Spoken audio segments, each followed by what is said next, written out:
So I'm trying to catch it's some of it's already fallen off as I walked over to the mechanic who did this job.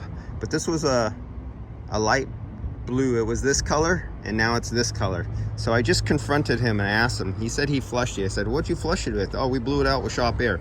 He used no solvent at all. He just figured it blows out. And I don't know if you could see the metal particles in there. Most of them have fallen off.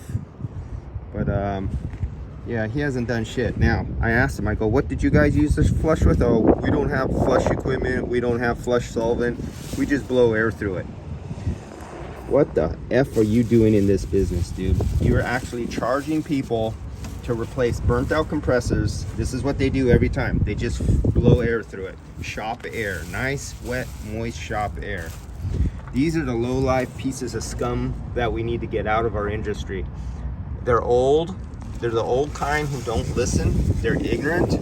They're stubborn in their ways. And this, just because it worked when it left the door and they collected money and it was cold on their hand and it ran out the door, that makes it a proper repair.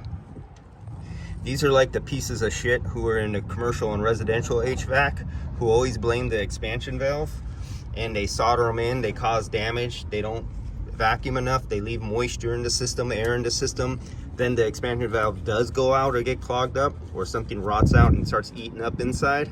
Same kind of pieces of crap in the automotive industry as in the residential and commercial.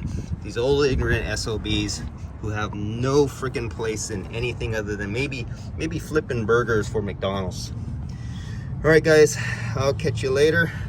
Doesn't matter what industry it is, there's hacks, butchers, and old freaking dinosaurs who need their throats slit and let out and bleed out. All right, see ya.